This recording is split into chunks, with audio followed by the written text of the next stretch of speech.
All right, so we're going to create a connection. Створюємо зв'язок. Just a few minutes of meditation. Декілька хвилин медитації. Just feeling here we are in this place at this time. Відчувайте, що ви є тут, в цьому місці, в цей час.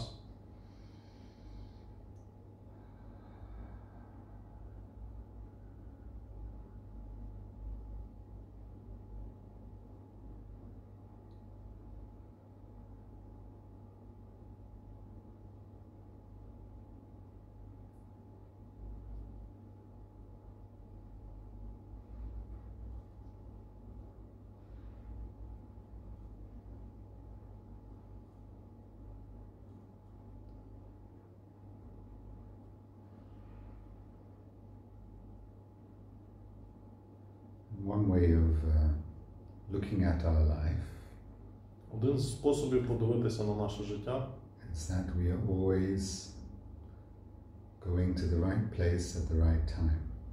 це сказати, що ми завжди попадаємо в те місце, яке потрібно, тоді, коли потрібно.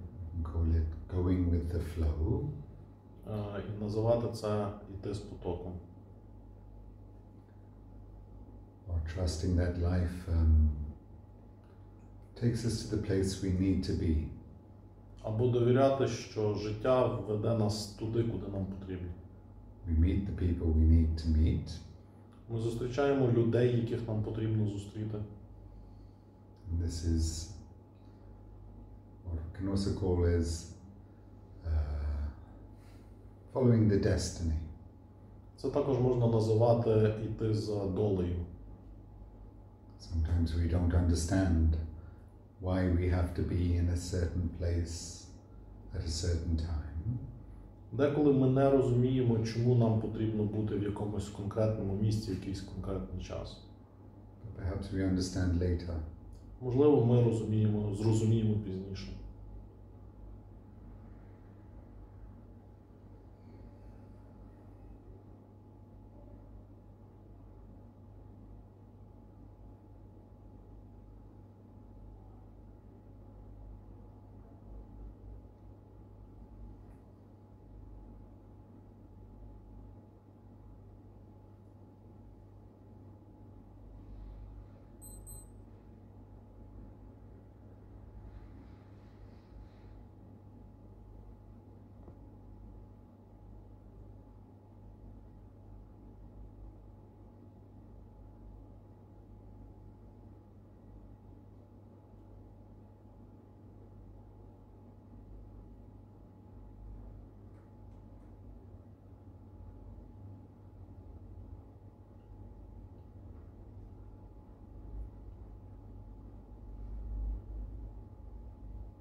Even when life gives us very unexpected events, Навіть коли життя дає нам якісь дуже неочікувані події, it's still something we can learn from those events. ми все ще можемо чогось навчитись в таких подій.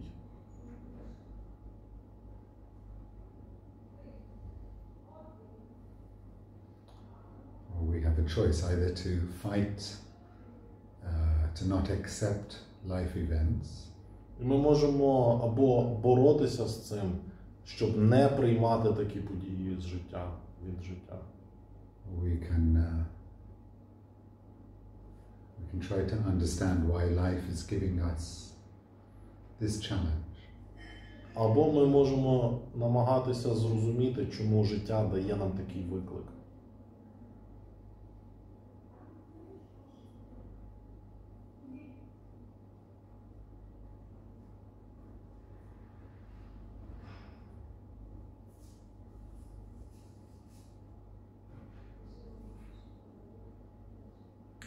So here we are tonight, and perhaps we can, for the next 1 or 2 hours, we can support each other, help each other. Отже, ми тут, і впродовж наступної години-двох ми можемо підтримати один одного. Because that's one of the great qualities of humans. Тому що це одна з прекрасних якостей живих істот. When we're in very difficult situations, коли ми в дуже складних ситуаціях, we help each other. Ми допомагаємо один одному. It's like it's a quality of humanity, supporting, helping other people. Це якість людськості допомагати і підтримувати один одного.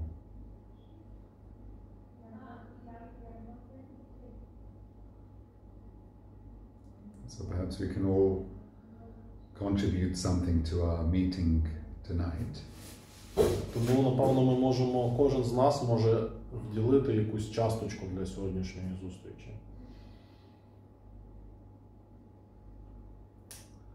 Okay, good.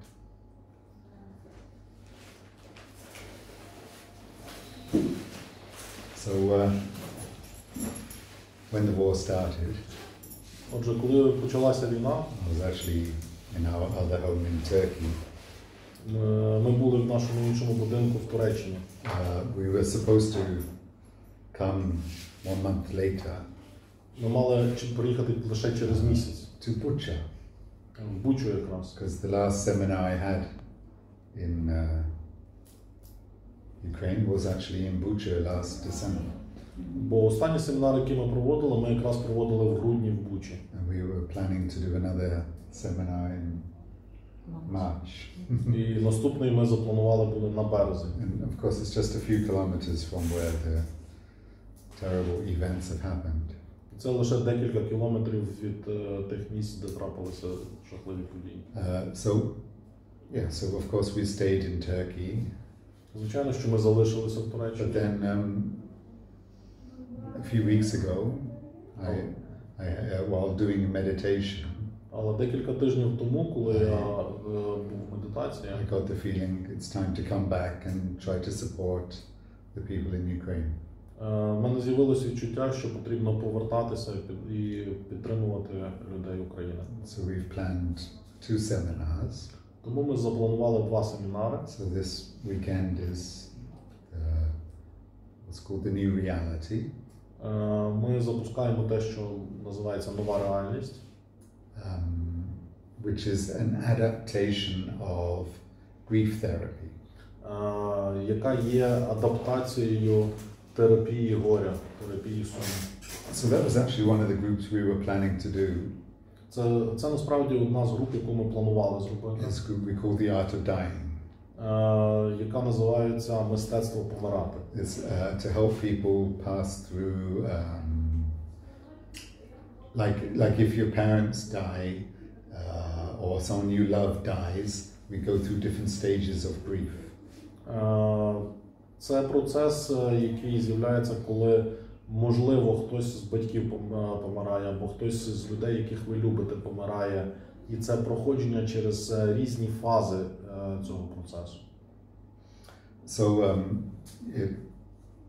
the most famous psychologist, or the first psychologist to talk about it from Switzerland, найперші психологи, які почали, або найвідоміші психологи, які почали про це говорити з Швейцарії, called Elizabeth Kubler-Ross.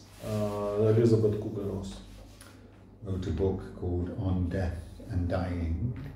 Написала книжку про смерть і вмирання, where she was presenting data from researching people who were terminally ill. They were going to die after a few months. Де вона обробляла і представляла дані людей, які вже були на кінцевих стадіях хворіб або в термінальних стадіях і вже мали померти незабаром в достатньо швидкому часі в межах декількох місяців. Then she categorized their experience into 5 stages. І вона поділила, категоризувала ці всі досвіди на 5 етапів. And then it's also seen that the relatives of dying people also pass through the similar stages. І вона також сказала, що родичі тих людей також проходять через ці фази. But I've also noticed it applies to not only about death, but any death-like experience in our life. І те, що я зауважив, що все це стосується не лише смерті і переживання смерті, але всіх процесів, які відбуваються в нашому житті, і схожі або дотичні до смерті. Because life is basically, intrinsically insecure. Бо життя, в принципі, загалом є дуже небезпечне. We never know what is going to happen the next moment. Бо ми ніколи не знаємо, що може трапитись в наступний момент. Maybe on February the 14th, you're having Valentine's Day. Можливо, 14 лютого ви святкували День Валентина. And a week later, whole life has changed. А за тиждень життя вже повністю змінилося. And it could, of course, the war is a collective thing. It's happened to the whole country. Звичайно, що війна – це колективна річ, вона відбувається зі всією країною. And it's actually affecting many other countries as well. І так само впливає на багато інших країн. But also there are many events, personal events in life. Але також в житті є багато особистих подій. If you might lose a job. Ви можете втратити роботу. Your relationship ends. У вас можуть закінчитись стосунки. I had an experience where I built a house, a retreat center. Або, наприклад, я побудував ретритний центр. And it burned down. І він згорів. So big loss, not only of property, but of a dream, a desire, a wish. І це не просто втрата майна чи втрата якоїсь власності. Це втрата мрії, втрата того, що бажалося до того. And knowing this system of the stages of grief helped me pass through the reaction much easier and faster. І знаючи ці фази жалю, ці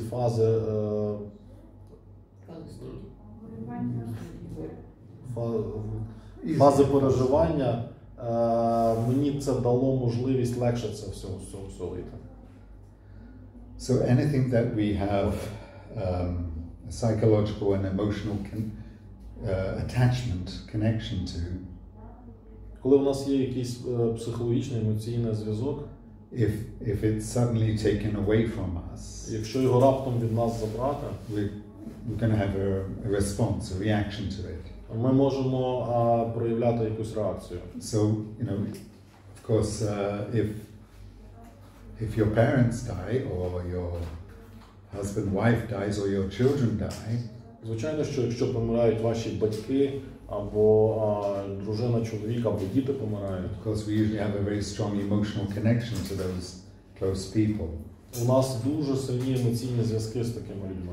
And we have an expectation, they're going to live, we're going to live, there's a future. І в нас завжди є очікування, що вони будуть жити, вони будуть продовжувати жити. В них є майбутнє.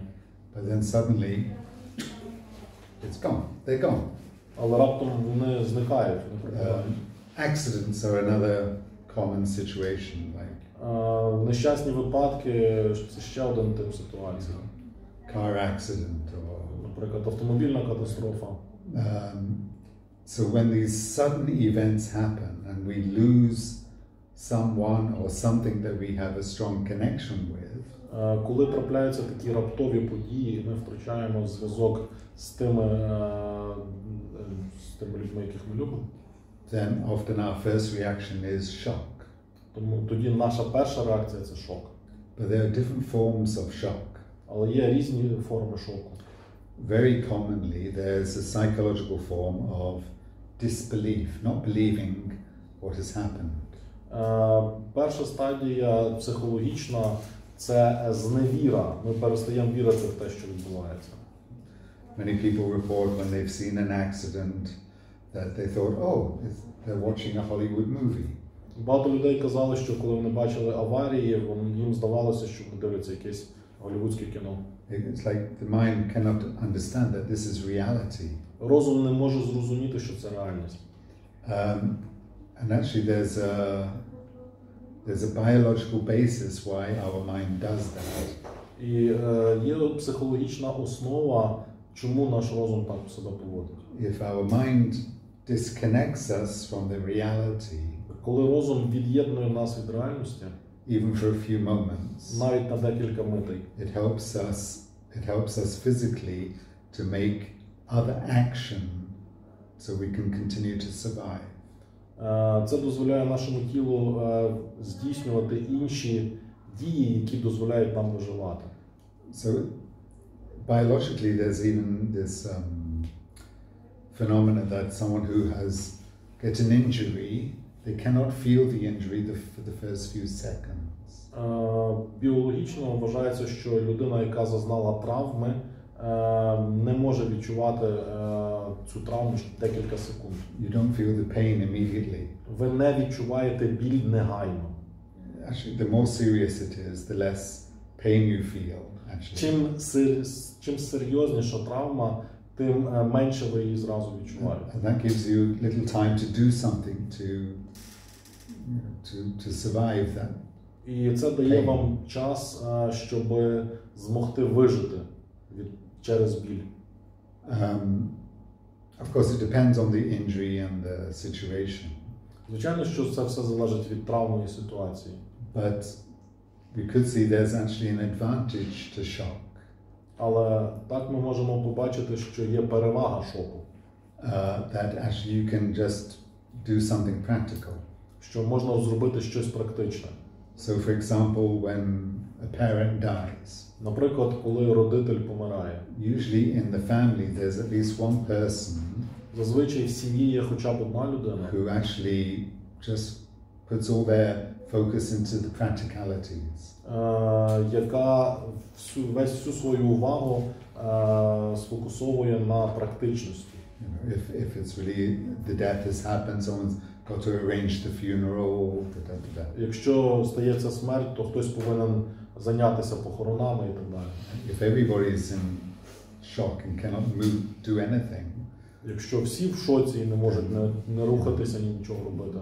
Doesn't work. We need someone to do the practical stuff. Нам потрібен хтось, хто робить щось практичне. So usually that person actually has to disconnect from their own emotions. Зазвичай така людина має від'єднатися від своїх емоцій. And only when everything is finished practically, then the wave of emotion comes. Тому спочатку вивільняється від цих емоцій, тільки тоді пізніше наступна хвиля починається.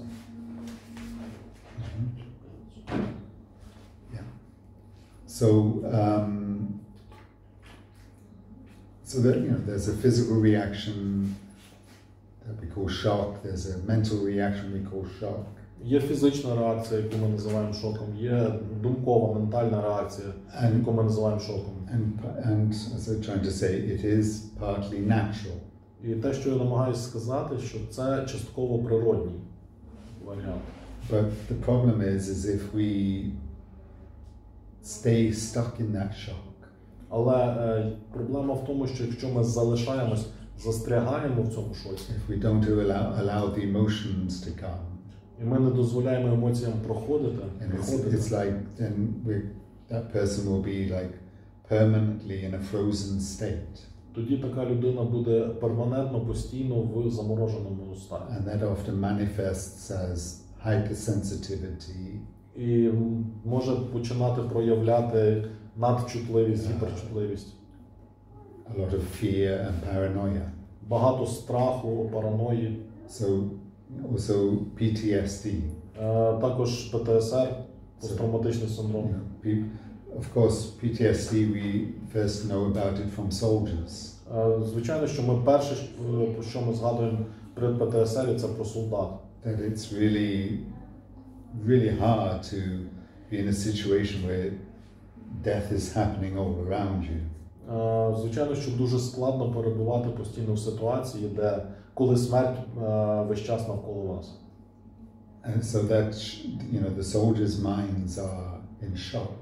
Коли розум солдат в шоці. But when they're in the war, then they don't have time to feel those emotions. Але на війні вони не мають часу відчувати ці емоції. So it's usually only after the war that then, they feel the whole reaction. І зазвичай лише після війни вони відчувають всі ці реакції. So, depending on where we were. Звичайно, що залежно від того, де ми були. For example, when the war began, how close were we to the bombing?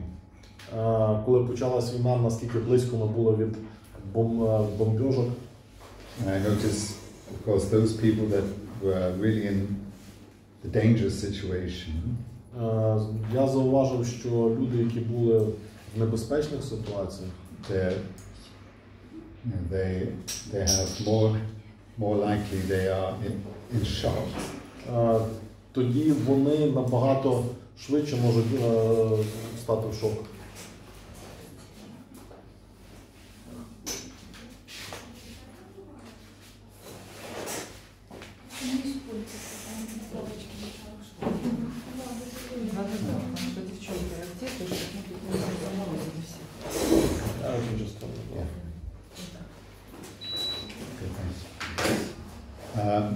And also, they needed to react physically. They needed to react on the survival level.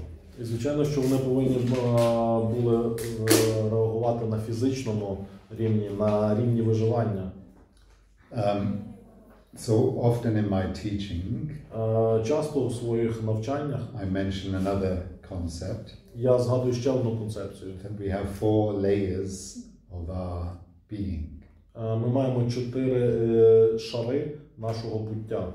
Physical, фізичне, emotional, емоційне, mental or psychological, ментальне, думкове або психологічне, and spiritual. І духовне. And this, these 4 layers of our being, it's a very helpful concept to remember. І цих 4 шари буття це достатньо хороша концепція, щоб пам'ятати. So I also saw that in the war situation, also how people reacted also depended on, they had different reactions according to where they were. І на війні я бачив, що люди реагують відповідним чином, залежно на якому шарі, на якому рівні вони були. So, I have more friends and more contacts from Kyiv and Kharkiv. У мене є ще більше інформації про Київ і про людей, які були в Києві, Харкові. And those people, gave me feedback that all they could think about in the first week was how are we going to survive. І ці люди надали мені зворотній зв'язок, що перші тижні єдине, про що вони могли думати, це як ми виживемо. They didn't even care about, why are they doing it. It was just like, вони навіть не переймалися тим, чому вони це роблять. Just we've got to protect ourselves. Life, the survival of life is the priority. І в них піднялося до першого пріоритету це виживання життя. Then people who are not so close to the epicenters of the attack. Ті люди, які не були в епіцентрах атак, perhaps they didn't need to react so much on the physical level, but more on the emotional level. Вони могли і реагували більше не на фізичному рівні, а на емоційному рівні. And the emotional level is people, like ourselves. Так як ми, наприклад. We're not, usually we live in Kharkiv, we're not in Kharkiv at the moment. Ми живемо в Харкові, тому в цей момент ми не були в Харкові. We have relatives, family. У нас там є родина, сім'я. We're concerned about the family. Ми переживали, турбувалися про сім'ю. Concerned about the friends. Ми переживали через друзів. So that's the first reaction is, okay, we're safe, but what about people we're connected to? Перша реакція, що так, ми в безпеці, а що з тими людьми, з якими ми зв'язані? So I think, anybody who had an emotional connection to Ukrainians also could react on an emotional level. І всі люди, в яких був якийсь зв'язок з українцями, могли реагувати на емоційному рівні. But I noticed people who are further away. Але я зауважив, що люди, які були ще далі, You know, I have some friends who have no connection to Ukraine, but they're old friends of mine, maybe from Japan, from America. Наприклад, в мене є друзі, які далеко, вони не мають жодного відношення до України, наприклад, з Японії, США. And friends in Russia. І в Росії в тому числі. They were mostly reacting on the mental level. Вони зазвичай переважно реагували на думковому, на ментальному рівні. They have not lived in Ukraine. Вони не жили в Україні. They don't have an emotional connection directly. У них не було прямого емоційного зв'язку. They watched the news. Вони дивилися новини. And their government, wherever country they live in, незалежно від країни, де вони проживали, tells them their version of the story. Уряди їхньої країни казали їхню версію історії. So they're writing on Facebook, oh, it's because of NATO, it's because of Putin, it's because of this or because of that. І вони в Фейсбуку писали, це через НАТО, це через Путіна, через це, через те. And there's a lot of argument on the mental level. І дуже багато суперечок на думковому рівні. And for people who are still on the physical level, а ті люди, які на фізичному рівні, all those arguments seem so far away. Їм ці всі суперечки, аргументи здаються дуже далекими. Never mind arguing about who caused it and what is the philosophy, the history. Hey, bombs are landing. I've got to survive. That's what's important. Їм не важливо було ні історія, ні філософія, ні причини, чому це відбувалося. А для них було важливо тільки те, що бомби падають. So of course, now after 5 months, 6 months already? 5 months. Still 5. All right. Now perhaps we're getting more used to the situation. Вже пройшло 5 місяців, ми починаємо більше звикати до ситуації. And humans adapt very fast. Люди дуже швидко адаптуються. Like once you know, okay, I'm still alive after a few days. Наприклад, я все ще живий після декількох днів. Okay, the people I'm emotionally connected to, okay, they're safe. Люди, з якими я емоційно зв'язаний, вони в безпеці. Then we can start to have the luxury of thinking again. І в нас тільки тоді з'являється перевага думати, who's right, who's wrong. Хто правий, хто не правий. Yeah, but of course also on the emotional level, of course we also have various emotions. Звичайно, що на емоційному рівні в нас є різноманітні емоції. So like in the grief therapy, наприклад, в терапії горя, the first emotion that is usually expected is sadness. Перша емоція, яку ми очікуємо, це сум. The feeling of loss. I've lost something. Відчуття втрати чогось, я щось втратив. It could be, you lost someone you love. Можливо, ви втратили когось, кого ви любили. Or it could be the loss of your stable life. Можливо, ви втратили своє стабільне життя. But after sadness or the feeling of loss, але після суму і відчуття втрати, then there can be which is like a valley, an emotional valley. Це як емоційна долина. And that energy builds up again. And we go to the opposite, in a way, of sadness is anger. І починає нарощуватися енергія, і протилежно до суму ми виходимо на пік до гніву.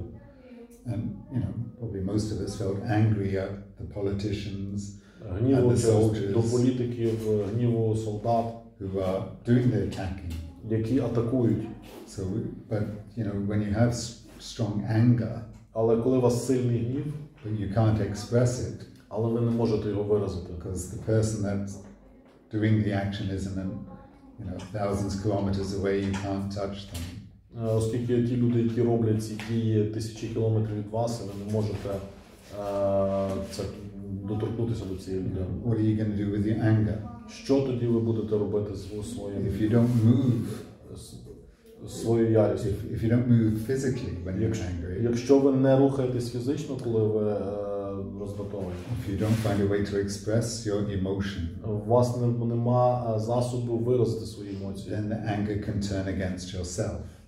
І тоді гнів переходить на вас самих. And maybe you've noticed it yourself when you're really angry and you can't express it. Можливо, ви зауважили, що коли ви справді гніваєтесь і ви не можете виразити себе, then you hurt yourself. Ви починаєте шкодити самі собі. You're angry at someone and you can't express it. Oh, you have an accident, you kick yourself, you hurt yourself. Ви гніваєтесь на когось і не можете достати ту людину, то раптом побах, і ви шкодите самі собі. You know, that's also something very important to learn, that when we have anger, we have to learn how to release it.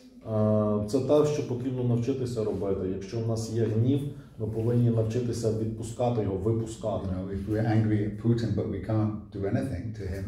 Якщо ми гніваємося на Путіна, але ми не можемо йому нічого зробити. Maybe just in your imagination you have some. Можливо, в уяві щось. But you can't do anything. Але нічого ви зробити не можете. Then, you see, on the physical level, тоді на фізичному рівні your body is still getting a message. I'm angry. I have to express it. Я повинен це виразити. And if you don't find a way to express it in a safe way, you're going to damage yourself. І якщо у вас немає безпечного способу це виразити, ви можете зашкодити собі. And it can damage your health. І ви можете зашкодити своєму здоров'ю. So it's something we need to learn. If we are angry, it's okay. Тому нам потрібно запам'ятати, що якщо ми гніваємось, це окей. You need to move. Але вам потрібно фізично рухатись. Go to the gym. Піти в зал. Go running. Піти побігати. Swim. Поплавати. Or go and scream somewhere as піти покричати десь, де можна. Beat some cushions. Якісь подушки побити. So especially when we can't, you know, when we're angry with people that we meet in daily life. Але якщо ми гніваємось на людей, яких ми зустрічаємо в щоденному житті, if you're arguing with one person that you meet every day, якщо ви сваритесь з людиною, з якою ви щодня зустрічаєтесь, you just have an argument. У вас просто суперечка. And you release your emotion. І ви відпускаєте свої емоції, випускаєте. But in such a situation, але в такій ситуації, you know, we're angry at the army, we're angry at the invaders, the enemy. Ми гніваємося на армію, ми гніваємося на завойовників, які прийшли. They're very far away. We can't do anything directly. Але вони достатньо далеко, ми не можемо прямо нічого зробити. So unless you want to go and join the army, звичайно, якщо ви не хочете піти і приєднатися до армії, you have to release somehow yourself. Тоді вам прийдеться якимось чином відпускати, випускатися. Otherwise that anger will go against yourself or against your close ones. Інакше цей гнів піде проти вас або проти ваших ближніх. Okay. Okay. So actually,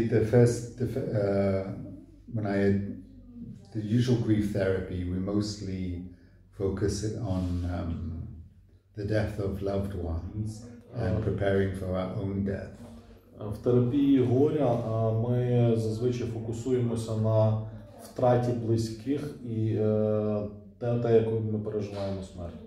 But then, when I adapted it for this war situation, але коли я адаптував це до цієї воєнної ситуації з війною, I actually presented it in Armenia. Я представив цей семінар в Вірменії. And most of the participants were from Russia. І більшість учасників були з Росії. But they're like the IT. Але вони були айтішники. They're intelligent people.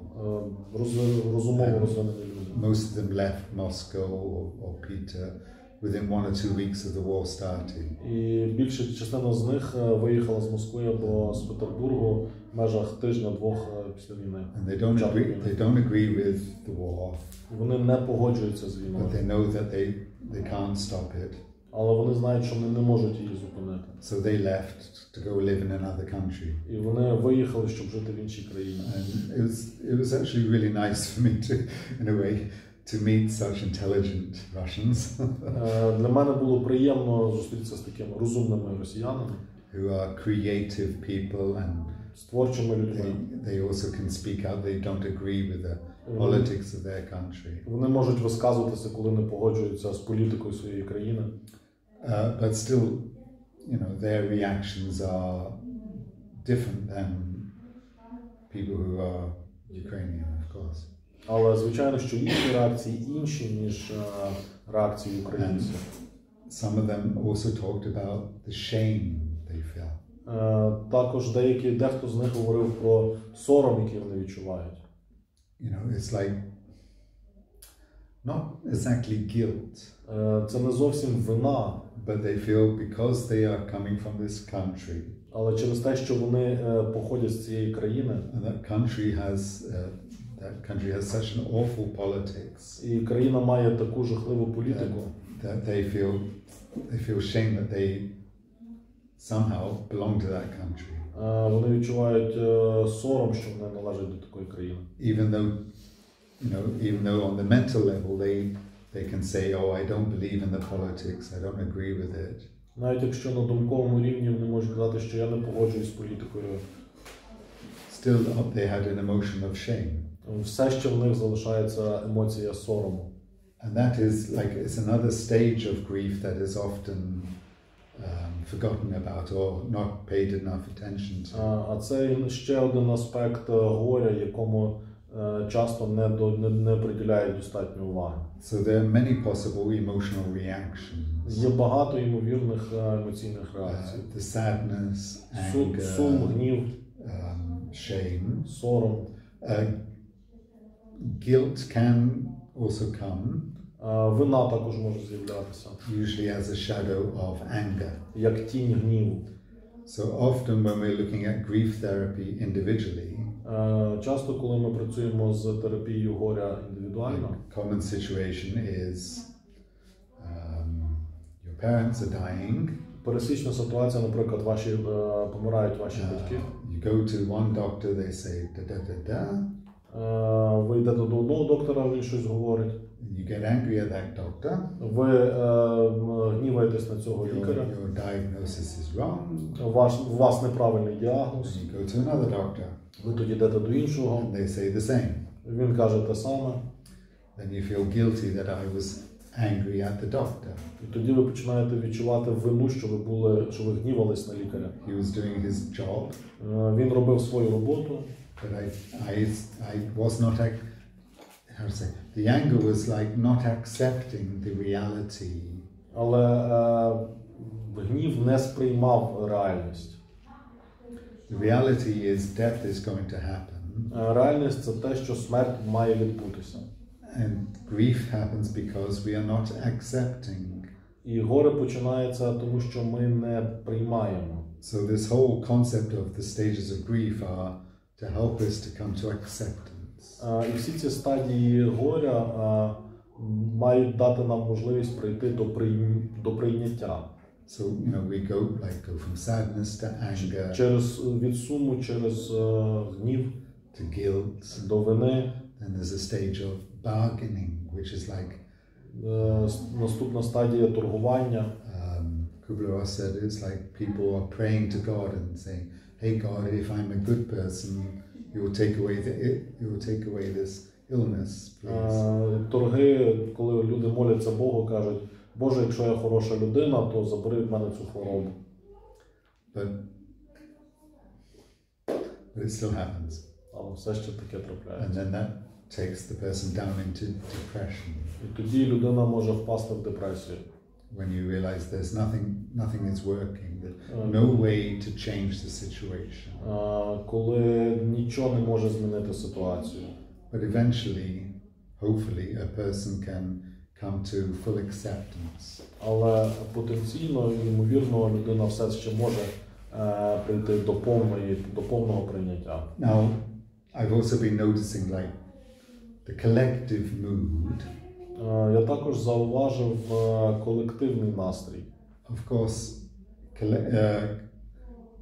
when we like a country or a large group of people, коли ми як країна або як велика група людей, emotions move in a different speed, much slower. Тоді емоції набагато повільніше працюють хвилями. Like there's a collective emotional mood of the country. Є колективний емоційний настрій країни. So also at first there was collective shock. The war's really started. Перший був колективний шок, що дійсно війна почалася. Then, of course, the sadness and the anger came, of course. Звичайно, що потім прийшли сум і гнів. Now, I think we're nowhere near, we're still not at the level of acceptance. І ми ще далеко не на стадії прийняття. We're probably still in the anger stage. Ми все ще десь на стадії гніву. But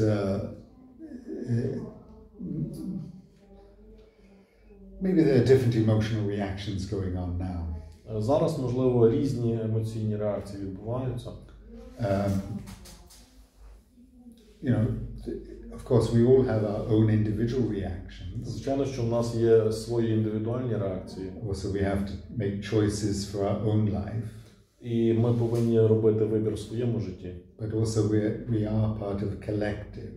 Але ми також є частиною колективного. And the collective mood also affects us. І колективний настрій також впливає на нас.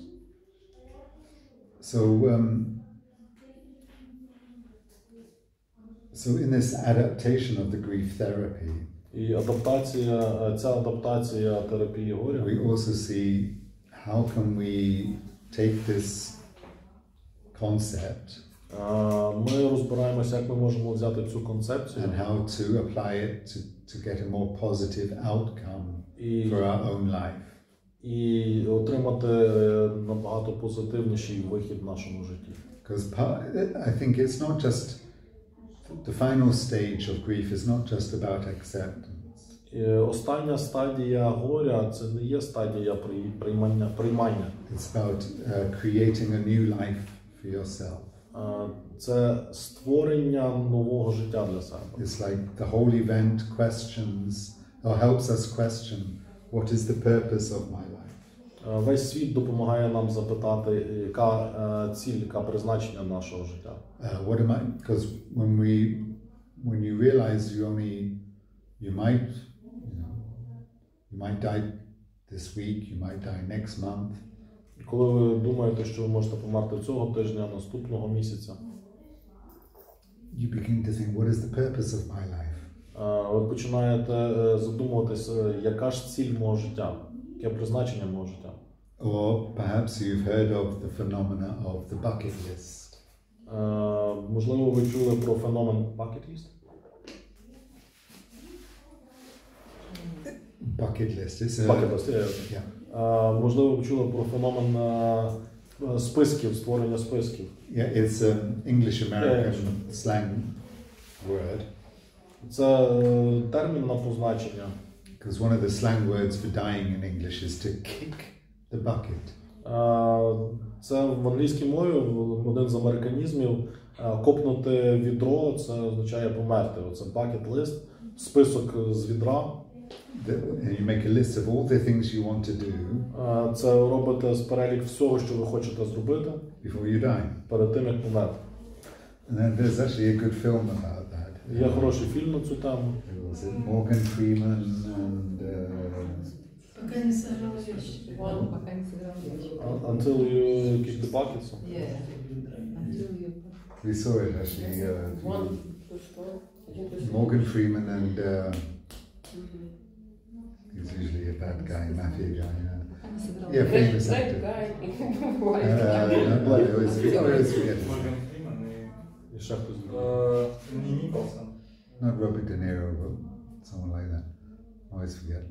Anyway, two famous actors. Два відомих актора там грають. And it was like they, travel the world and do amazing things. Вони там мандрують по світу, роблять неймовірні речі. It's like to fulfill, to satisfy all the desires. Виконати, задовольнити всі бажання. If you realize you've only got 1 year left to live, what are you going to do this year? Якщо вам залишився тільки рік жити, що ви будете робити в цей рік? So that when you do die, you die with a feeling of, І коли ви помираєте, ви помираєте з таким відчуттям. My life wasn't a waste. Моє життя було не втрачене. I've had a rich life, I've had a full life. В мене було наповнене, багате життя.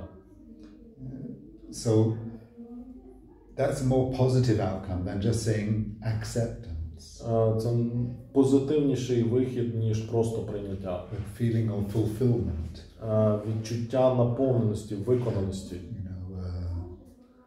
I've really fulfilled the purpose of my life. Я виконав призначення свого життя. And actually, usually that involves finding more creative expression. І зазвичай це вимагає знаходження більш креативного вираження. No, I don't just mean like drawing, painting, dancing, singing. Не просто малювати, вишивати, танцювати, співати. But finding out what can you contribute to the world. Але знайти, що ви можете дати світу, як ви можете вкластися в світ.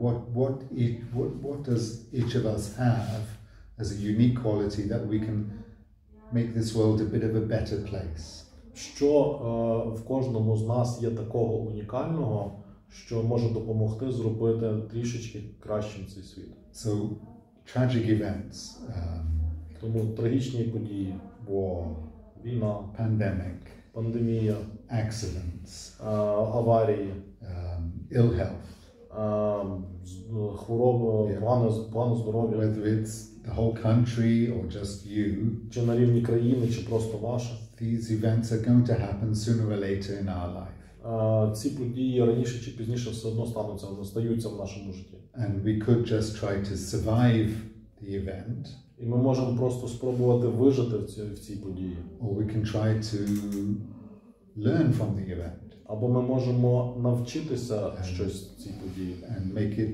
a positive, not just a challenge, but actually it really pushed us. Це буде не просто виклик, а це подія, яка підштовхнула нас. To fulfill what we came to this life for.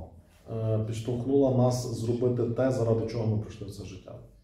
It's a very nice spiritual concept, which I really like. Це дуже хороша духовна концепція, яку я люблю. That each of us has a mission, Що кожен з нас має місію. a purpose for why we are alive. Призначення, чому ми живі.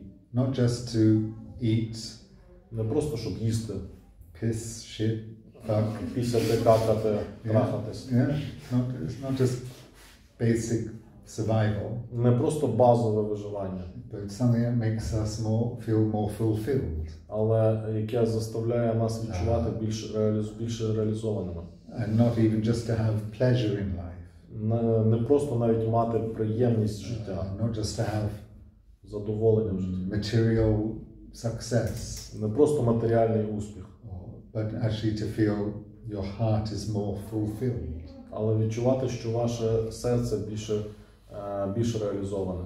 Right? I already started to, those words were based actually already on the chakra system. Зазвичай ці слова йдуть в чакральній системі. Which is another system I teach, of course. Це ще одна система, яку я викладаю. Like when we're just surviving, it's just the first chakra. Виживання – це перша чакра. A little bit higher is, we're having pleasure in life. Трошки вище, у нас є задоволення в житті. So also the chakra system also could show what are our basic desires in life. Чакральна система може показувати, які в нас основні бажання в житті. What motivates us for our life. Що мотивує нас в житті. It's also similar then to Maslow's hierarchy of needs. Це дуже нагадує ієрархію Маслова. Maybe you've heard of Abraham Maslow. Yeah. So it's quite a well-known concept that he had like a five-layer pyramid.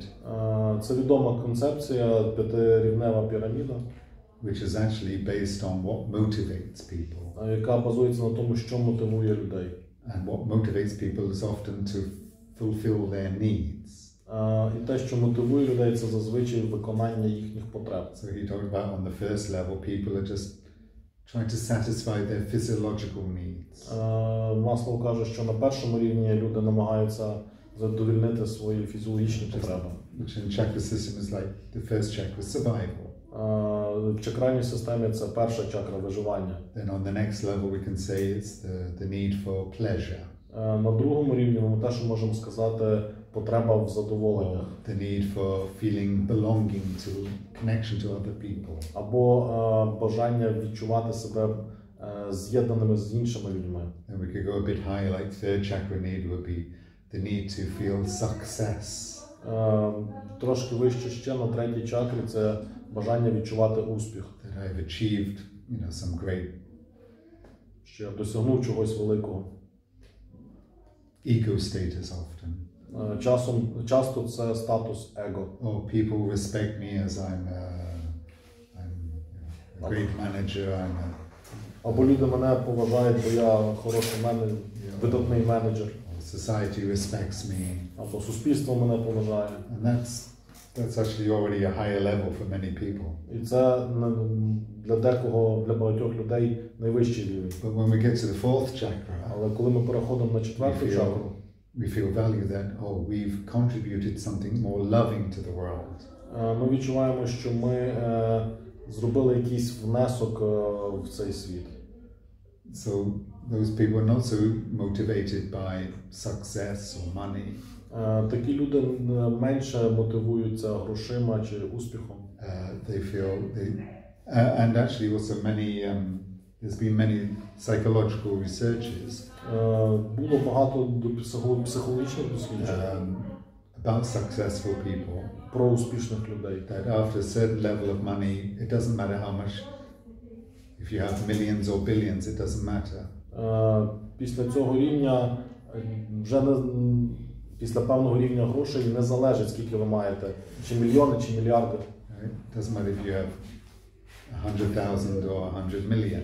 Чи маєте 100 тисяч, чи маєте 100 мільйонів. Once you've reached to a certain level of material comfort, до моменту, коли ви досягнули матеріального комфорту, the rich people have said, actually what's more important is their connections to friends and family.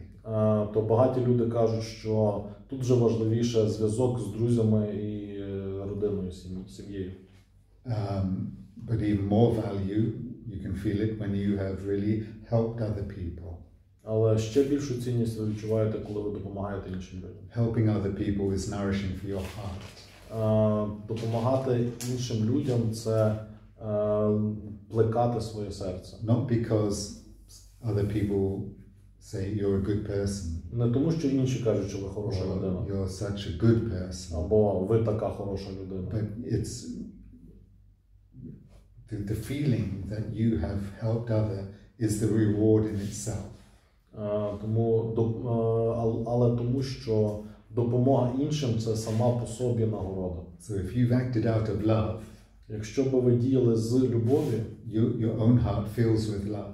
Ваше серце наповнене любов'ю. And that's the reward in itself. І це саме по собі винагорода. You don't even need people to say thank you. І вам навіть не треба, щоб інші казали вам дякую. You just feel, yeah, that feels good. І ви відчуваєте, що це так добре відчувається. Then on the fifth chakra level, на п'ятій чакрі, we feel we have a motivation to bring something more creative into the world. Ми відчуваємо потребу в цей світ принести щось творче. Maybe it's classical culture like music. Можливо, класична культура, музика. Or it could be something scientific. Можливо, навіть щось наукове. You've discovered a new щось нове відкрили. Technology or new understanding that will help people. Нову технологію чи нове розуміння, яке допоможе людям. So the fifth chakra is satisfied when we've brought something new into this world. П'ята чакра задовільнена, коли ми щось нове приносимо в цей світ. But then there are that's like the highest as far as Maslow went, only went up to the fifth level. Але піраміда Маслоу доходить тільки до п'ятого рівня. And he called those people the self-actualized. І ці люди самоактуалізовані, самопроявлені. People who they found creativity. Це люди, які знайшли креативність, творчість. So from chakra system, we would say there's some still another couple of layers. Але з чакральної, з точки погляду чакральної системи є ще декілька рівнів. You know, we have brought also something more spiritual into this world. На наступному рівні це ми щось привносимо духовне в це життя. Not more religious. Не релігійне. There's a difference between religion and spirituality. Є різниця між релігією і духовністю. But spiritual is where we help people to really feel more at peace in themselves. Духовне – це коли ми допомагаємо іншим людям знайти спокій всередині себе. To understand themselves. Зрозуміти себе. But also the seventh chakra is like the quality of compassion. І остання чакра – це як якість співчуття. Where we are motivated to, like similar to the heart, we want to help people. Схоже як з серцем, ми хочемо допомогти людям. It's like, you know, it's love and spirituality and helping people understand themselves.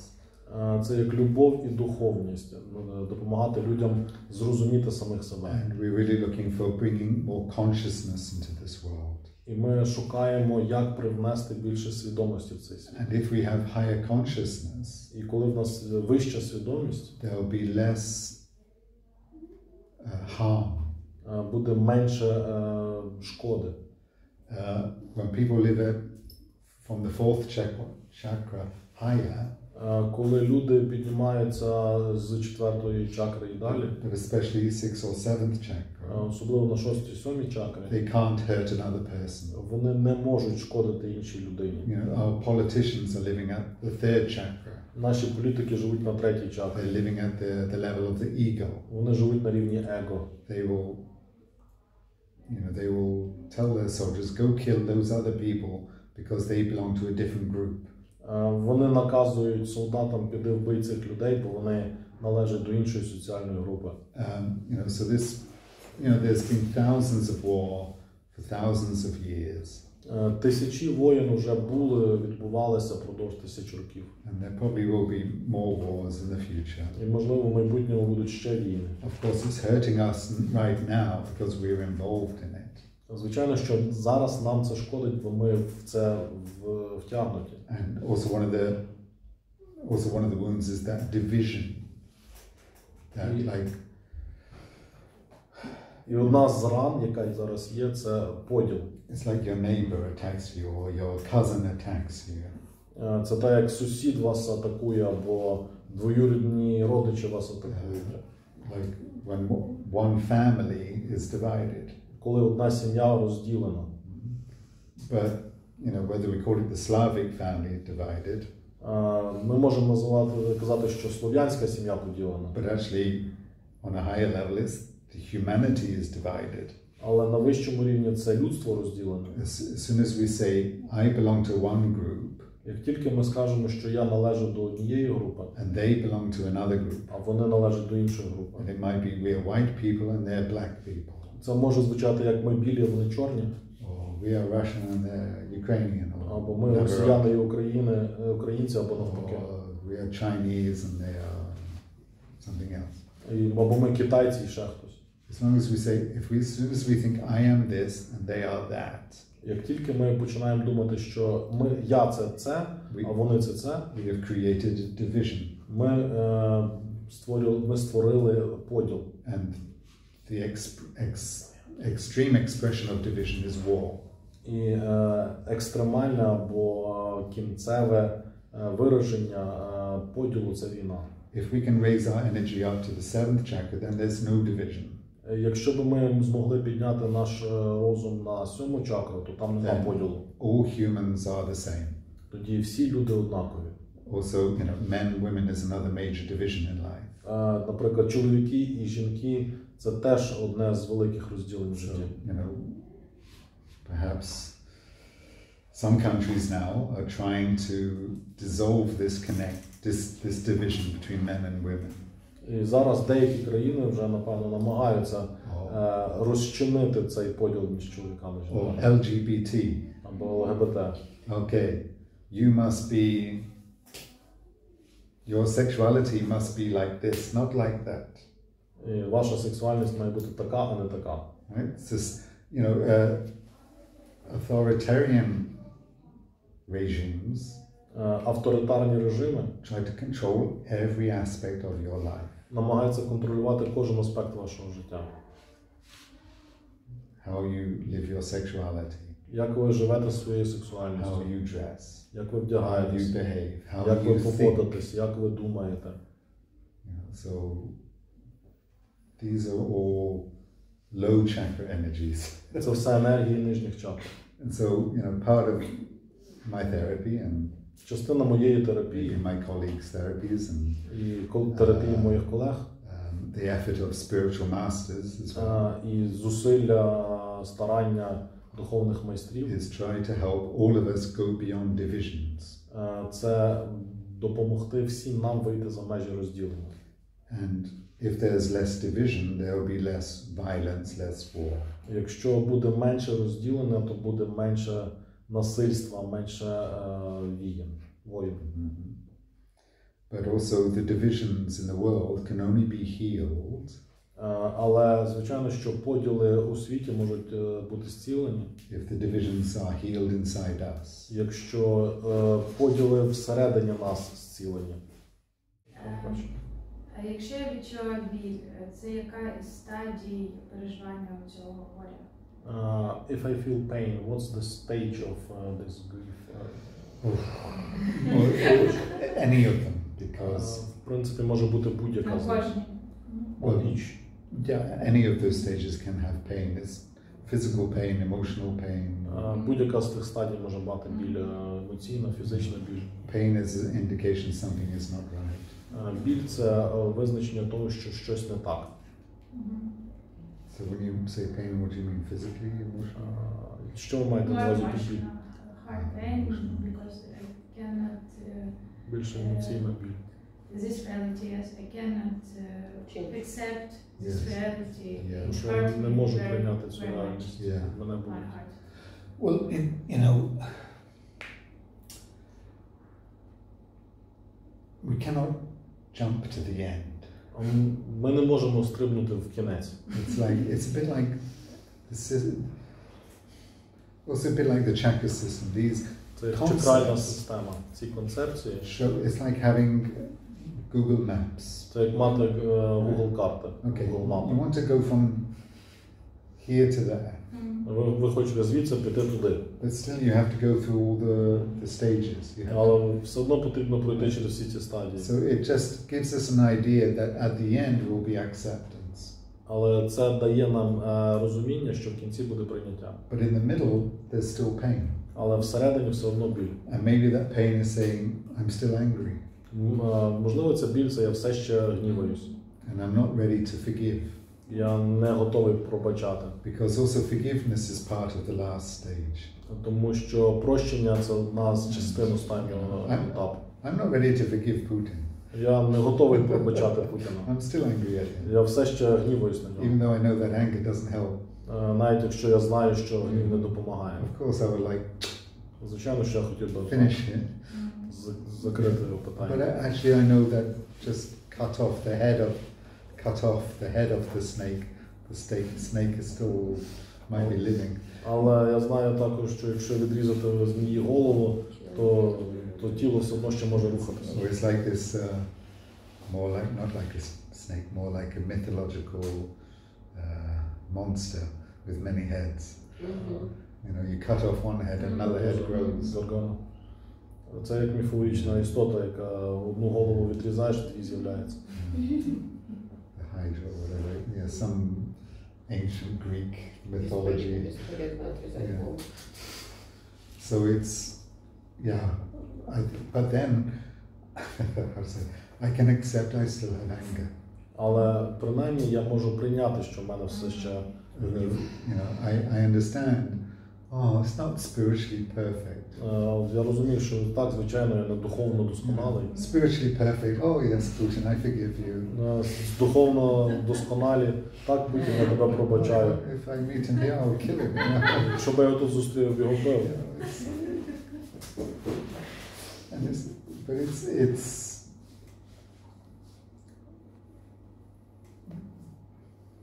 it's okay still to have anger. Але нормально все ще мати гнів. But we have to how can I deal with my anger? Але нам потрібно зрозуміти, що я можу зробити з цим гнівом. Am I going to let it hurt myself?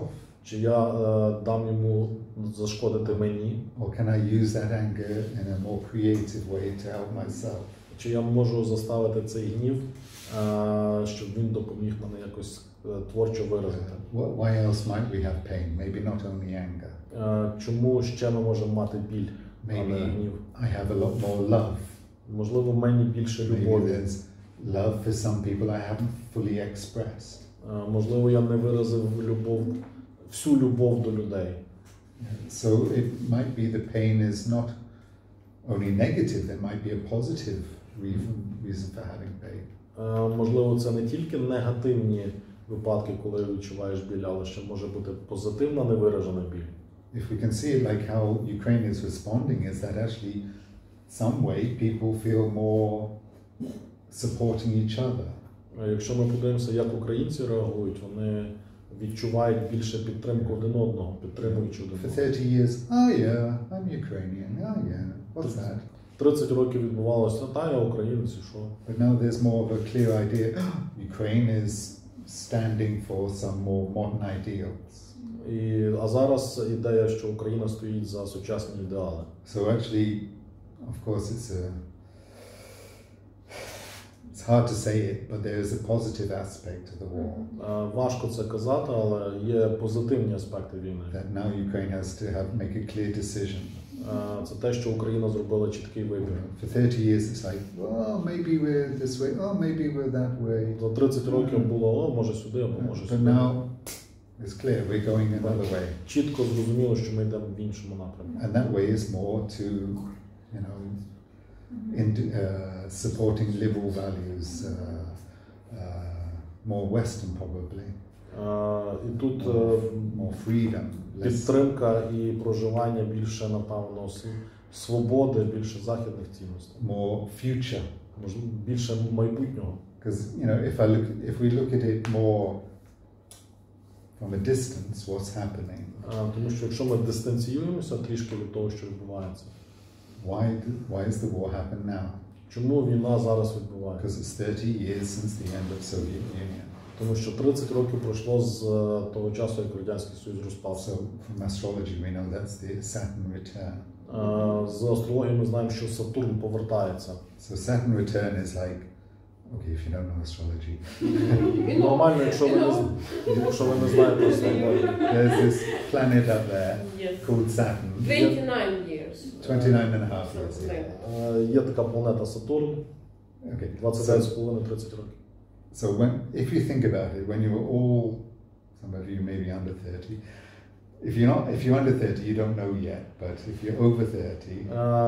Ті люди, яким ще нема 30, то вони ще, напевно, цього не знають, але ті, яким вже за 30, it's a turning point. Це точка повороту. The two famous examples Два найвидатніших приклади from the life of Jesus and the life of Buddha.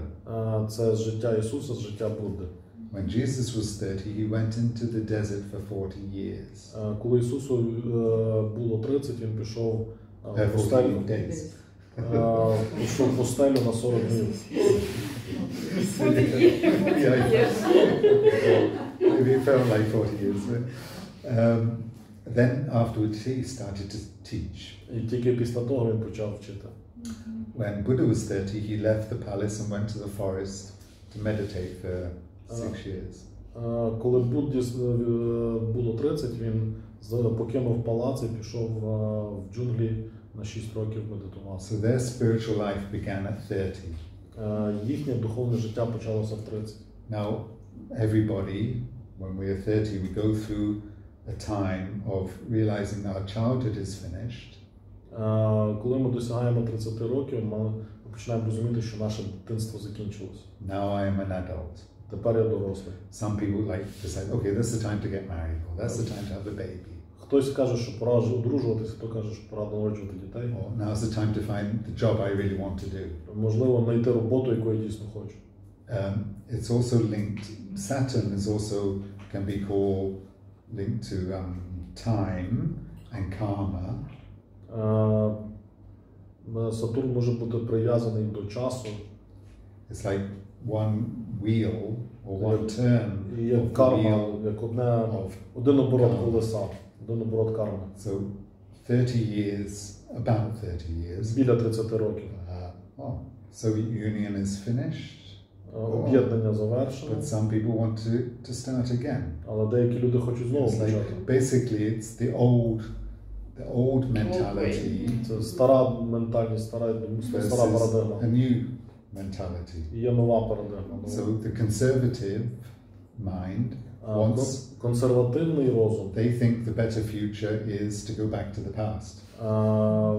Вважає, що найкращий шлях майбутнє – це повернутися до минулого. Because what is old is safe. Тому що те, що старе – це безпечне. And what is old is more moral. І те, що старе, більш моральне. So, it's interesting to see that part of this morality is that, anti-LGBT, Частина цієї anti-democracy. моральності – це проти ЛГБТ, проти демократії. But the West is, what's the word? Like in the Soviet Union, how everyone thought the West was corrupt. Загниваючий Запад. And democracy is messy, and democracy Демократія – це хаос. is just bad. Це все погано. What else did we say? I forgot. Yeah, anything Western was bad. Rotten. Yeah, the rotten West, they have no morals. На Заході, загнилий Захід, немає моралі. They don't go to church. Не ходять в церкву. They don't, and women are wearing bikinis. Жінки носять Or бікіні. even worse, they wear nothing on the beach. Або взагалі на пляжі нічого не носять. And men are kissing men, and women are kissing women. Чоловіки цілують чоловіків, жінки цілують жінок. It's an immoral Це world. аморальний світ. So that mind thinks, the Soviet mind thinks that Радянський розум, той the розум Western думає, world що західний is світ corrupt. загниває. Right? I'm not saying that the Western world is perfect. Не кажу, що західний світ Not at all. досконалий, There's зовсім a ні. lot of problems. Багато проблем. But this is there's more respect for individual freedoms. Але там більше поважають особисту свободу. So, but Ukraine has to choose now. Тому Україна, мабуть, має зараз вибрати.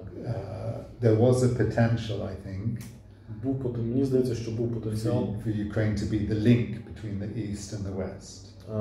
Бути зв'язковою ланкою між Західом і Сходом. But it's been forced to choose. Але нас заставили вибирати. And perhaps that's the destiny. Можливо, це доля. But it's horrible that thousands of people have to die because of that. Але жахливо, що тисячі людей мусять через це помирати. Thousands of people lose their home. Тисячі людей втрачають свої домівки. Collective change means a lot of suffering. Колективна зміна має на увазі багато страждань. Of course, it would be great if humanity could to do this in a more peaceful way. Звичайно, що було б краще, коли людство могло б це робити в більш мирний спосіб. So far, humanity is still very aggressive and violent. Але до цього часу людство достатньо агресивне і насильницьке. So the pain might be like an indication that you are making a choice for yourself. Тому, можливо, біль це дає розрозуміти, що робиться якийсь вибір для себе. But the collective pressure is pushing you. Але колективний тиск, можливо, штовхає тебе. So it could be different reasons for the pain.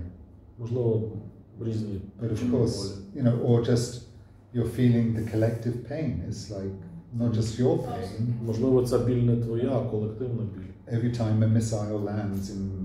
Кожного разу, як ракета кудись приземляється. Someone you don't know, but. І хтось, кого ти не знаєш. Maybe you don't know this person in Lugansk whose house is bombed, but you feel it. Можливо, ти не знаєш тих людей, чиї будинки в Луганську бомблять, але ти відчуваєш їхню біль.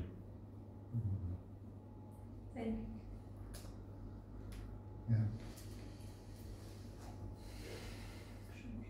Sure. В контексті війни, а просто в контексті фаз. Чи стадія прийняття може з собою мати наслідком байдужість? Not in the context of war, but in the context of yourself. Can be indifference as the part of the grief. Of acceptance. Indifference. Yeah. Indifference would be one form of shock. Це байдужість може бути формою шоку. If we have the same understanding of indifference. Indifference means to, I don't feel anything. Байдужість – це я нічого не відчуваю. Ну, що чи нічого не відчуваю, не все одно. I just there, I don't care. I don't care. In this context. Well, that I don't care means like I'm turning off my feelings. Мені все одно, це я відключаю свої емоції. And it might be, it could be because it's too painful. Можливо, це через те, що надто боляче. So when the pain is too strong, the reaction might switch off. Коли біль надто сильна, то реакція відключити просто. And it's like you go back to the first stage. І ти тоді перекидаєшся на першу стадію. You just want to focus on my life. І ти просто хочеш зосередитись на своєму житті. Це моє життя. How I can take care of myself. Як я можу про себе подбати. But once you know that you are living, але як тільки ти вже переконаєшся, що ти живеш, ти виживаєш. You have enough emotional resources. Тебе вже достатньо емоційних ресурсів. Then it's natural your heart will feel connection. Тоді природно твоє серце почне мати якісь зв'язки. To the people that are around you. З людьми навколо. But sometimes it might be just it's too much, so I just have to switch off. Але часом буває, що цього всього забагато, тому я просто виключаю. So maybe it's like indifference is just like time. Okay, I just need to. Байдужість потребує часу. Calm down, rest. Мені треба заспокоїтись, відпочити. And sometimes like it's overload, too much. А часом це перегрузка. Too much terrible news for 5 months. Забагато поганих, жахливих новин 5 місяців. 2 years of pandemic. Особливо після 2 років 6 months of war. 6 місяців війни. You look at the news, oh my God. Ти дивишся новини, Боже. Just turn it off. І просто виключаєш. Maybe it's just you need to rest a bit. Можливо, просто треба відпочити. Take care of yourself. Подбати про себе. But when you feel rested, then коли ти відпочинеш, відчуєш, що ти відпочила. When you have enough resources. Коли в тебе достатньо буде ресурсів, then your emotions will open again. Тоді твої емоції знову відкриються. And part of emotions is not only about your own life. І емоції це не просто про твоє життя. But feeling the pain of other people. Але це і відчуття інших людей. And it's uncomfortable. І це незручно. That the reality is that there's suffering. Тому що реальність те, що вони страждають. All the time. Весь час. Of course, we're really in the middle of suffering in this country. Звичайно, що в цій країні ми всередині самого страждання. But in reality, human life is suffering. Але в реальності людське життя це і є страждання. Every day, every year, there's someone killing Щодня, someone. щороку хтось когось вбиває. Suffering is all around. Страждання навколо. And when you have that sensitivity, і коли в тебе є ця чутливість, it's really like an open wound. Це як відкрита рана. And it's very difficult to live with. І з цим важко жити. Тобто, якщо є стадія прийняття і усвідомлення болю інших людей, це однозначно в такому випадку не може викликати рівного сприйняття, тобто обов'язково має бути якась глибока емоція. Тобто я приймаю, я прожила, я розумію, я відчуваю, але я рівна в тому. Все одно, напевно, дуже гостро сказано, я рівна в тому. Це не стадія прийняття? So is it a stage of acceptance when I know what's going on, I feel everything around, but I'm even, I do not do any emotions like that. Do any emotions? I'm just even because all of that. I feel pain, I know what's going on, I accept everything, but I'm even. Without strong emotions.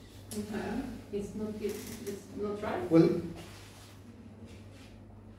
for me, the indication of the full cycle of grief для мене показником всього циклу горя is that actually you feel improvement in your life. You feel something, Це те, що ти відчуваєш покращення в своєму житті, some higher quality. якусь вищу якість. So, how to say, acceptance, how to say, there are different levels of acceptance. So different. Є різні рівні прийняття. There's like an acceptance, like, okay, I can't do anything, so okay. Наприклад, прийняття, ну, нічого не можу зробити. What to do? Що робити? What the fuck? Okay. Ну, якого хера. Yeah. Then there's an acceptance of not just yes, but I feel this has been a benefit. Але інше прийняття – це коли так, я відчуваю це і я відчуваю переваги. So let's go back to an individual example. Наприклад, на індивідуальному прикладі. So you love someone, Ти когось любиш. they died. Вони померли. You go through grief, Ти проходиш крізь горе. sadness, anger, pain, Сум, but eventually, біль. yes, they have gone. Але в результаті отак вони пішли. But if you keep on remembering the person Але якщо ти пам'ятаєш людину and feeling sad, і відчуваєш сум, like, oh, I miss this person, я сумую за цією людиною, then actually you're not in acceptance. ти тоді не в прийнятті. The grief is when people feel less alive.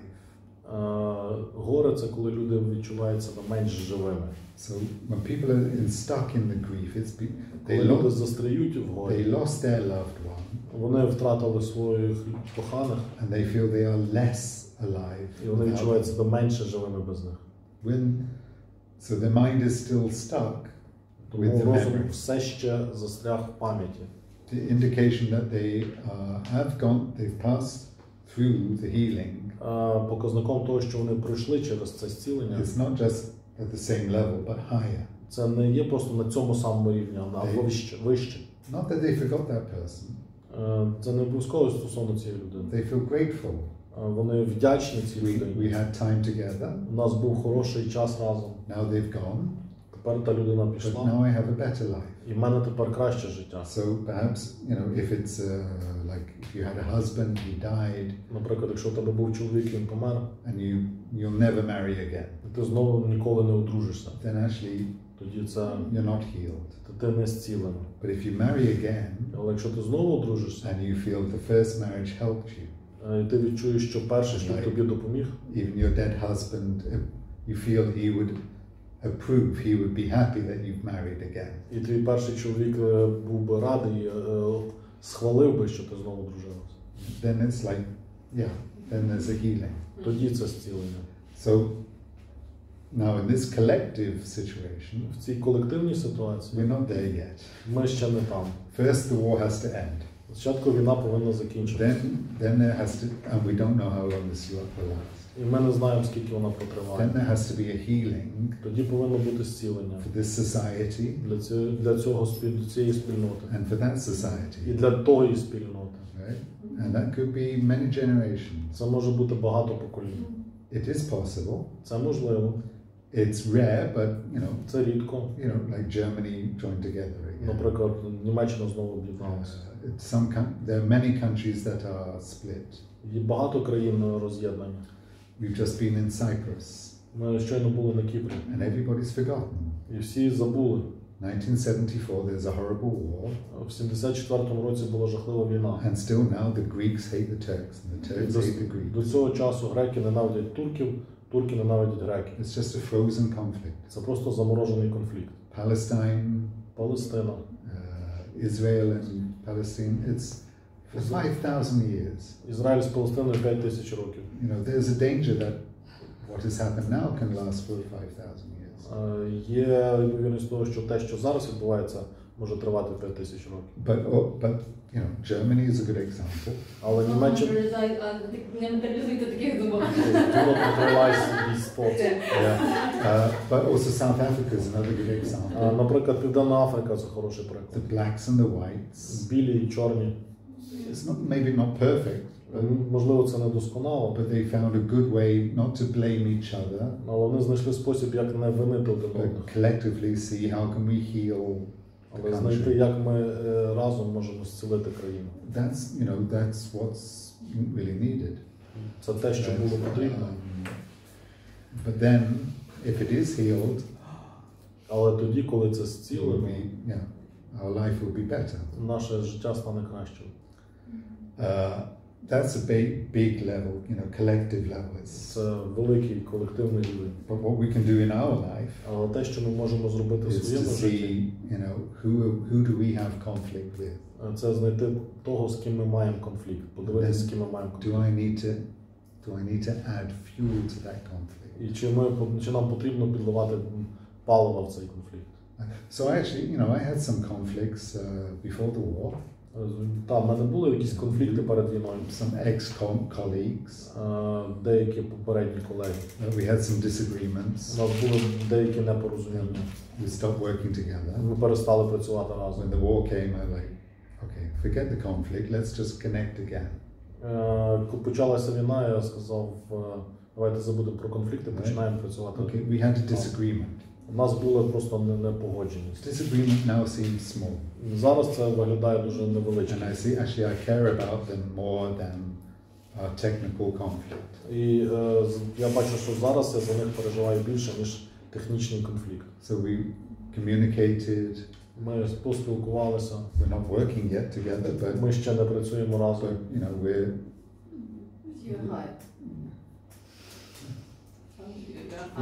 Yeah, it's like there's some healing going on. Там якесь зцілення збувається. Sometimes the war makes us realize. Деколи нас війна заставляє відчувати. We're just arguing about small things. Що ми сваримось через дрібні речі. There's, bigger things in life. В житті є більші речі.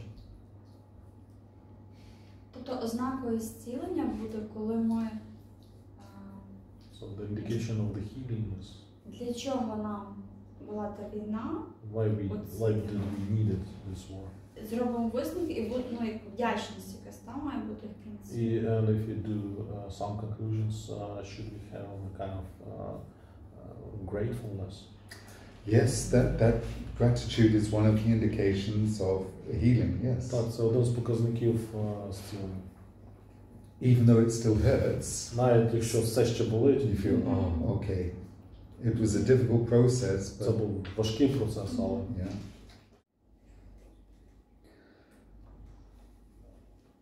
Well,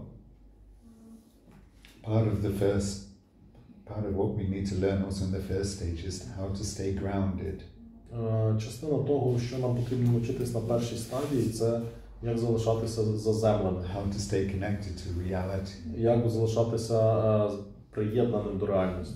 So like PTSD, наприклад, як ПТСР, or when people are dreaming, коли людям сняться. It's like the mind is actually trying to process. Розум намагається обробити. But if it cannot process, але якщо він не може обробити, then it leads to psychiatric problems. Тоді це веде до психіатричних проблем. So then we need to help people do very simple things. Тому людям потрібно робити дуже прості речі. Eat, їсти, walk, sleep, ходити, спати. Try to do one step at a time. Робити щось один крок раз за разом. And if we can teach meditation, якщо ми можемо навчити медитації, that would also help.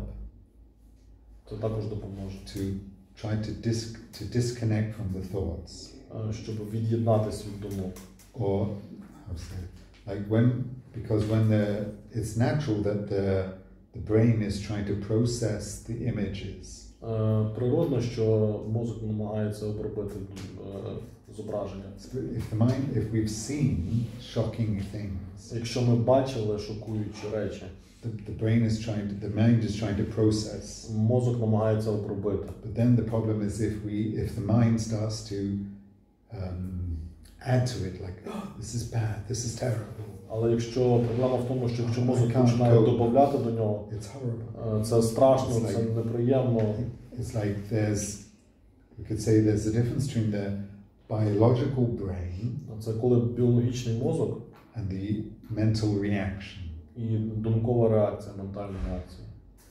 We can't stop. Maybe we shouldn't try to stop.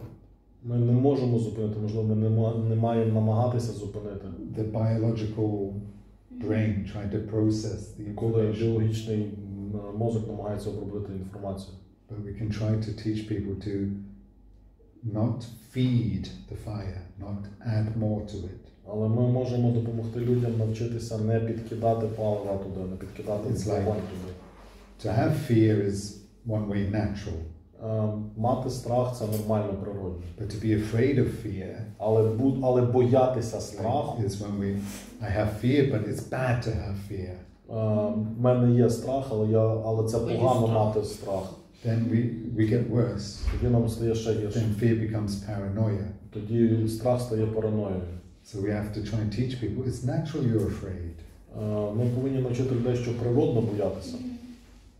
There's nothing wrong with being afraid. Нічого в тому неприродного нема. Because that fear is trying to tell you, hey, I've got to live. Тому що страх намагається сказати вам, я повинен жити.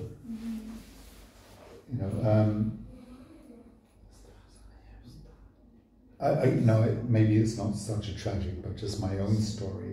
Можливо, це не настільки трагічно, але моя особиста історія. That I was in an earthquake. Коли я був в землетрусі. In 1999.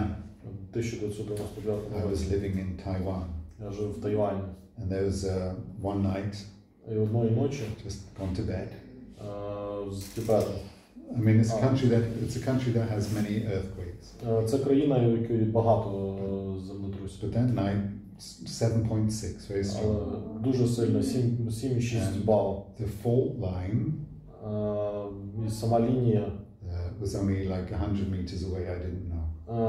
Була десь за 100 метрів від сама лінія обриву була за 100 метрів від мене, я не знав. Hadn't been an earthquake for 80 years on that line. На цій лінії не було 80 років землетрусів. And the house started to move. Будинок почав рухатися. And shelves were falling down. Все почало падати, полички. Okay. Then my first wife and I, we ran down the stairs. Тоді ми з першою дружиною пішли по сходам вниз. We survived. Ми вижили. But it was really like seen from a movie. Але це дійсно було, наче дивишся кіно. You could see people were tying bed sheets together to climb down out of the building.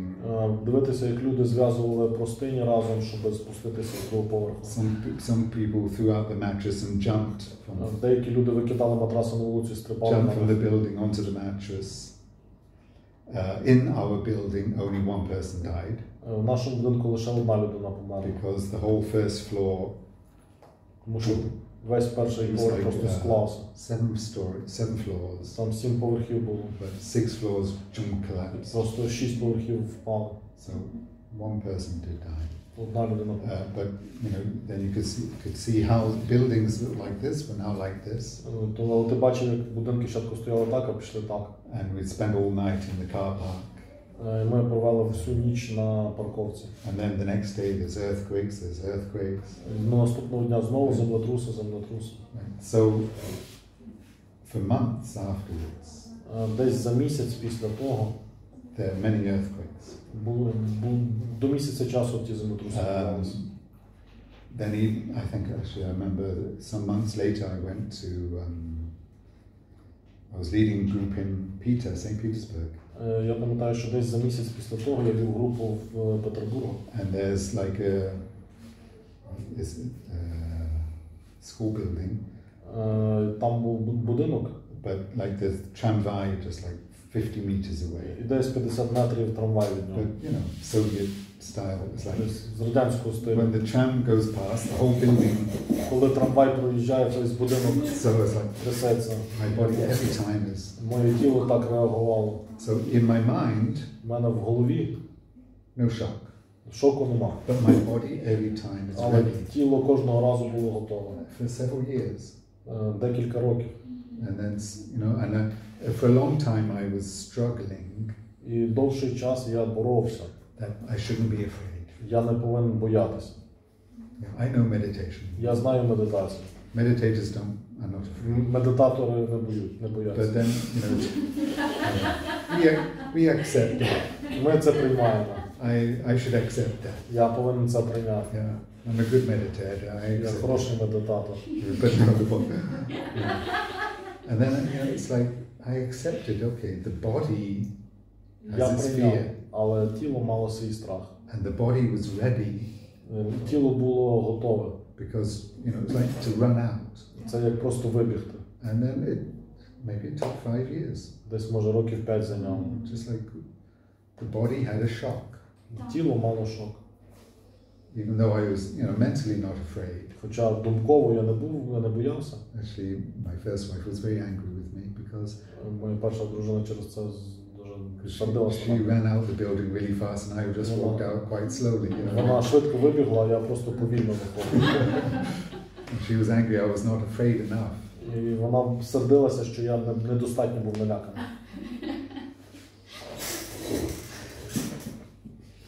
So, but you know what helped me was to accept. Але те, що допомогло мені прийняти, that fear has many layers. Що страх має декілька шарів. And it's natural that the body has fear. І це природно, що тіло має страх. Okay. So that acceptance, це прийняття, slowly brought, you know, it's повільно привело мене до того, що не зникло. So I think it's the same now with people with PTSD of the war. Я думаю, що таке саме зараз відбувається з людьми з ПТСР. Because, you know, war is not natural. Тому що війна це не природно. It's a danger to life. Це небезпека життя. And anything that's not natural, все, що не природне, was a danger to our life. Або створює небезпеку нашому життю. Our body wants to survive. Наше тіло намагається вижити. So it's always going to be sensitive. Це завжди має бути чутливість. Так, тобто люди лякаються, коли там двері стукають. People are just afraid when the коли doors are десь slammed. Хтось там щось голосно заведеться мотор машини. Вони можуть ховатися під стіл, тікати. Тобто я знаю. Yeah, so it's how to say, it's actually a conditioned. Це обумовленість. So it's actually classical conditioning. Це класична обумовленість. Right? So like my body associated movement. Моє тіло об'єднало цей рух з землетрусом. With possible death. З можливою смертю. Now in war it's sound. Зараз під час війни це звуки. Maybe flash of light. Можливо, спалахи світла. So this is, you know, just like Pavlov and the dogs. Це як Павлові собаки. Yeah. Now it's the same thing. Це те саме. The trigger. Тригер. Oh. So we talk, it's natural. It's natural. Це природно. Треба час трошки для тіла. Just need time for body. Yeah. Рухи, Some дихання. movements, breathing. Yeah, we also try to find a way to release the stress. Треба спробувати знайти спосіб знімати стрес, викидати стрес. And it could be, you know, like Kundalini helps shaking. Кундаліні тряска допомагає. Maybe people need to scream. Можливо, людям потрібно покричати. Yeah. Okay, so maybe we'll finish again with a few minutes of. Можливо, закінчимо ще раз кількома хвилинами. Circular meditation. Кругової медитації. If possible, put your feet on the ground. Якщо можливо, ноги поставити повністю. So, if we can feel our feet on the ground, it's like just to remind ourselves. Коли ми поставили ноги на землю, щоб нагадати собі. To be grounded. Щоб бути заземленим. To be here. Щоб бути тут.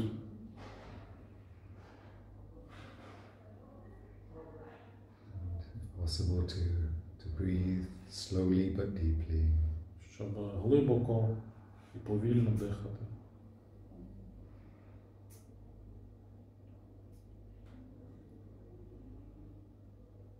Just feel our bodies are present. We are here. We are now.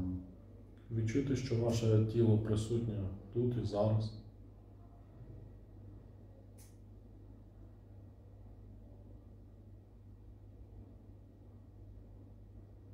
Also to pay some attention to the area of the heart, of the chest. Приділіть трошки уваги рівню грудей, ділянці грудей, серцю. To the heart chakra. Серцеві чакри. To feel connection to the other people of the circle. Щоб відчути зв'язок з іншими людьми в колі.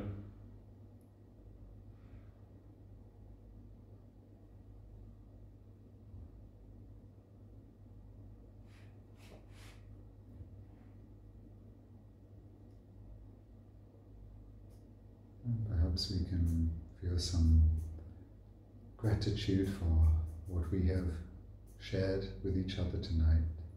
І відчуйте вдячність за те, чим ми сьогодні поділилися.